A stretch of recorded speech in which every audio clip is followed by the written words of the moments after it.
Alright, I'm here today with a short video for Happy Dungeons. The game doesn't really have a whole lot of information about it, so I figured I'd make a little tutorial slash helpful guide here for mainly beginners, but there's some information in here that I would like veterans to go through, and whether it's like real or maybe you didn't know it, and just to kind of get the community together and just basically make this game a lot easier to play in, so you can more consistently win a lot of the harder events and dungeons. I'm going to try to keep it short here, so I'm just going to jump straight into it. The things I'm going to try to cover are ways to get experience, buffs, cosmic items, and awakening stones, and what not to do if you're new, like uh, throughout the video, kind of. But we'll go right into it for experience here. Um, right off the bat, your best way to get experience, hands down, is going to be your story dungeons on chapters 8 through 10. You can only do it one time for each difficulty. Like you can only beat the missions one time for each difficulty for the major experience. Um, those chapters should give you about 1 million experience if you're playing by yourself for each mission in the chapter. If you're playing with 4 friends, which you want to do if possible, especially if you're new, make sure you're on your friends list. You should see a green silhouette of a person shoulders up on their player card to signify that they're friends, but that'll turn that 1 million experience into about 2.5 million experience, which is totally worth it. The only other thing that compares to that in experience is event dungeons. Generally, you don't get as much in one run, but they're so fast. Like a lot of events you can do in a minute or two, and they might give you anywhere between 50,000 to 500,000 experience. And because it's so fast, you can grind it, and it stacks up faster than any of the other events. And when I say a minute to two, I'm including load times. Um, one place that you can grind for experience in Story Dungeon, though, that is pretty good is Chapter 2, Infection. The last part on the last room, use the purple door, and it's going to be in the bottom right. There's a bonus event. If you kill the goblins, they're going to give you like 100,000 experience. And by yourself, you should get about 200,000 experience on difficulties, which is worth it. So it's not bad to grind that if you're going for experience. You'll also get about 100,000 stars. That might be insane. I'm not 100% sure on that, but I believe you can get it on death too. So it's not bad for stars and experience there. Now, your general place to go for gear and items and awakening stones is going to be your infinite dungeon. You want to be playing as far down the list as possible. Even if you're new, try to find someone that can carry you through. If you're very low level, um, for the infinite dungeon, you're probably going to be okay to go ahead and queue through it. If you keep getting matched up with low levels, please don't keep queuing. Just go into, there's a Happy Dungeon Club, and then there's also LFG on Xbox. Try those if you're having an issue finding a group. What happens is sometimes there's hard events, or now Infinite Dungeon is to the point where it's not as bad, but I'm mainly saying this for events. When events come around, sometimes there's hard events and you'll have a bunch of new people queuing for it. The 2 events ago, there was an event that was recommended for level 50 players, and people were queuing between level 1 and 30. Like, that was the majority of the players queuing. So it would actually take like half an hour to find 2 level 40 plus players that would have a chance at beating it. So if you're low level, please do not queue for stuff like that, and just keep an eye out for LFG and the group. Feel free to go into the Happy Dungeons group page. It's not hard to find. And then you can ask people questions there. You can get help there. You can ask for help. It's a very nice place. It works for a lot of stuff. That's where I got a lot of my information. I have about 170 hours in this game, and most of the stuff that I've learned is through that, and it saved me a lot of time, so keep that in mind. Now, the stuff that you get in the Infinite Dungeon that you want to be looking for are your cosmic items and your awakening materials. Let me go into I'll go into my items here. I'll show you the awakening materials first. Now, you need to be keeping an eye out for your crystals. You don't want to sell these. I mean, if you get a huge overload on them, if you get 30 of one crystal, go ahead and sell some. You don't need that many. But I always try to keep like 5 or 6 of each crystal at a time. Top tier tires also, any of the crescent moons are your rare awakening materials. Now there's one more rare awakening material that's actually rarer than those, that is very important. It's a big star, it's the infinite scripture here. This is one of the most important items in the game. This is used for making cosmic weapons and armor and gear and stuff like that in the game. It takes 7 infinite scriptures to make 1 cosmic gear.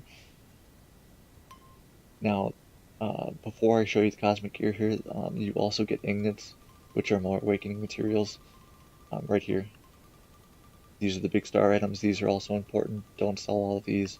You don't need to keep these as stressful as the crystals because they're not as hard to find, but do keep some on hand. I try to keep around 6 to 10 of these on time at all times.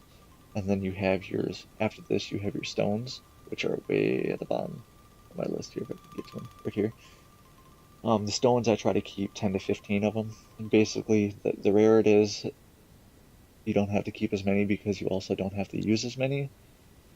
But keep in mind, if it's very rare, you want to keep as many as you can within limit. Except for the only exception is infinite scripture. Even if you have 50 of those things, keep them all because they're so rare, and it takes 7 per upgrade that it becomes very expensive. We're going to go straight into the cosmic gear here now, back to the infinite dungeon. All of those crystals and everything, and the materials, the awakening materials I showed you, you can get all of those in the infinite dungeon B46. Now, the cosmic gear that you can get in infinite dungeon that you want to keep an eye out for are, there's 6 items, the chest piece and a weapon for each class. You have your warden's coat, judge's armor, enforcer's armor, prison's key, iron hammer of justice, and removal sword. Now, when you get these all, you have to get them to level 70 first. Once you get them to 70, you can awaken them. Whether it's the armor or the weapon, you can pick its element. So I recommend saving these items or building them once you get to a spot where you get stuck, and building to the element that the enemy is weak to. After you get to level 70 and you build your armor or weapon to the element you want, the next upgrade is going to let you pick killer slash slayer. So right here on this weapon, I put an undead killer on it. They'll all be level 9. There's 5 choices. You have undead, human, goblin, and beast. And then there's also demon, but demons are not in the game yet, so don't worry about that. At least as of this video, they're not in the game.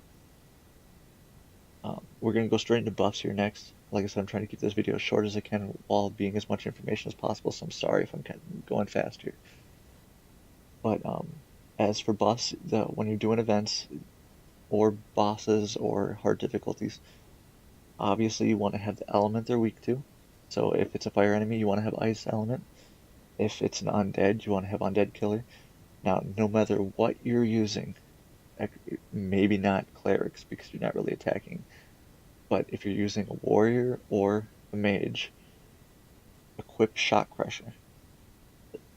Shock Crusher is the most important buff because of the fact that shock is the easiest status effect to inflict, especially for a mage. It takes 1 second for a mage to inflict shock. You can throw a spear and it inflicts shock. Very easy to inflict shock, and it gives you 150% damage increase. So if you're doing 100,000 damage, your damage will increase to 250,000. Or, I mean, give or take, it's around there. For a level 7 Shock Crusher. Your next buff that you're going to want to be looking for after your undead and your shock is going to be Brute Buster, because generally your bosses are where you're going to have your issues. If you're having issues fighting normal minions in a dungeon, you're not strong enough yet. You need to find someone to pull you through, because if you're having issues on the minions, you're not going to beat the boss. So you want to be building Brute Buster for your 3rd option. Your 4th option, if you want to just kill minions faster, just build an attack or magic attack, depending on if you're warrior or mage, just to get you a little bit more base damage. It'll increase your damage by like 10 to 50,000 depending on your other buffs and what you're fighting, etc. So it's not a whole lot, but it definitely helps. But if you're fighting bosses and if you're just trying to grind something as fast as possible, that fourth buff you want to be looking for preferably ambush attack. If you can't do that, or if you have issues trying to get behind someone, you can build another crusher, which would be stun crusher, shock, or not shock. You already have shock crusher. It's gonna be stun crusher, fear crusher, or snowman crusher. Now the only issue with all those is that they're all chance stats effects, so it makes it hard to shock someone and fear them, because shock is easy, but if you're doing it by yourself, you have to shock to them, and then you have to try to fear them. So either you have to use traps, or you have to, like for Snowman Crusher, you have to switch to ice and try to ice them, or use spears. It just gets complicated. It's a chance once again, so it's not guaranteed. It's better to build ambush because it's a guaranteed attack boost. So just as a recap, the 4 buffs you want to try to build when you're fighting strong enemies, bosses, events, and stuff like that, you want to be looking for the elemental weakness, well, it's not a buff, but elemental weakness, the enemy weakness, shock crusher, root buster, and ambush attack. Those are the 4 you want to be looking for. Now, as a little, just a guide for everybody that make the whole game a hell of a lot easier. If you're being carried in any dungeon, you should always run an electric weapon, even if the enemy is strong against it, meaning you're going to have a negative damage marker, you're going to be doing blue numbers. Still use an electric weapon, because of the fact if all 3 of your other teammates or whoever's carrying you has shock crusher, now they can use the elemental weakness while you shock them and give them that damage bonus. So if you're a level 1 and you're hitting for 5,000 damage, and your elemental weakness, or if you were to build elemental strength, you would hit for 10,000 or 15,000. That's nothing. You're not going to do anything to someone that's got 10 million hit points.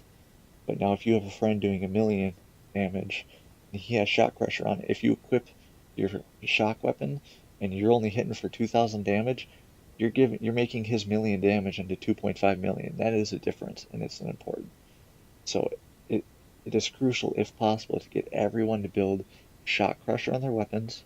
And if you're new, and even if you're in a group of maxed out players, have one person at all times running a shock weapon for shock, because it is the easiest as effect to inflict on someone, and it is a huge damage increase as of this video, and for several months before this video. It is a very, very important buff.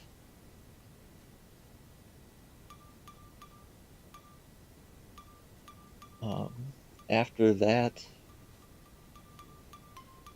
I think that's just about everything I wanted to cover here. But I guess for events, if events come up, they are good places for epic minions. That's where you get some of your rare minions. Events have a lot of specific minions that you can't get in other places. Keep in mind that you want to look for the rare metal shop. It changes anywhere between a week to a month. Not all items change at the same time. This is where you're going to get some of your best gear in the game. So always make sure you're watching this and buying what you need for your class. You get rare metal by selling the gear for your rare gear. So just when you're grinding the Infinite Dungeon, you'll get like 10 gold items, and you're only going to need a couple of them, so you just sell the rest of them. And it's a slow process getting the metal up, but it's worth it. The last thing before I end this here that I want to go through is for Happy Jewels. If you're going to buy Happy Jewels, now I'm not trying to diss buying Happy Jewels or anything like that, but if you're going to buy Happy Jewels to roll for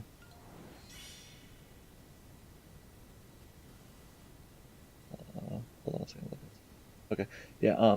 If you're gonna build or buy I guess they're jewels. If you're gonna buy Happy Jewels to roll for items here, or flip for items because they're cards or whatever, I actually would not recommend it, because of the fact that the chance of getting one of these, even if you just want one epic item, and an epic item is the Crescent Moon. So let's say you just want one and you don't care which one it is.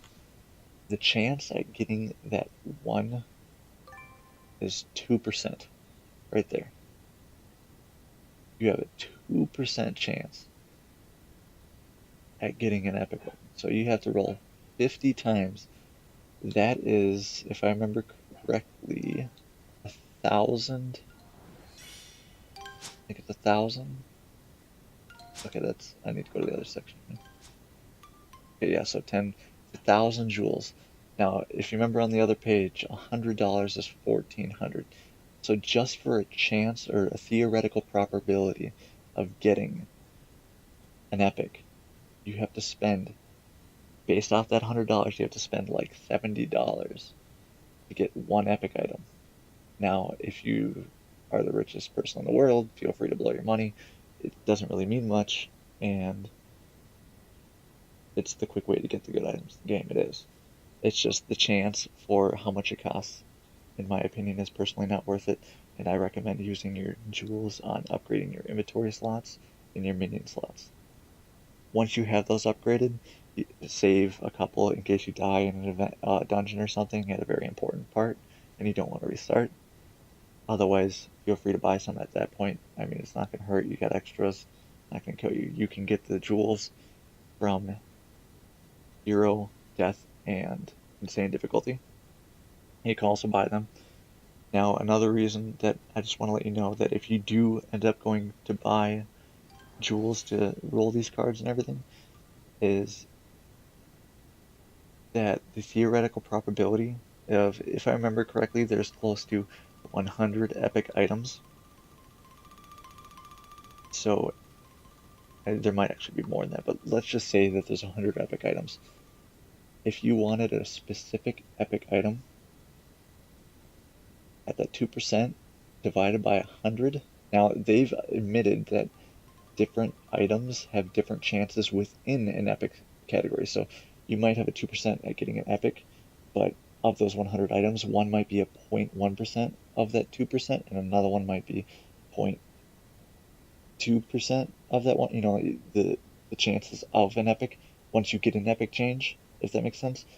But even if they were all identical odds, the chance of getting, let's say you wanted this galactic law, if there was 100 items, the chance at getting that specific one, if you wanted to guarantee theoretically, if you wanted to guarantee this on a 100% scale, obviously it's not 100% because it's a chance way, it's not guaranteed.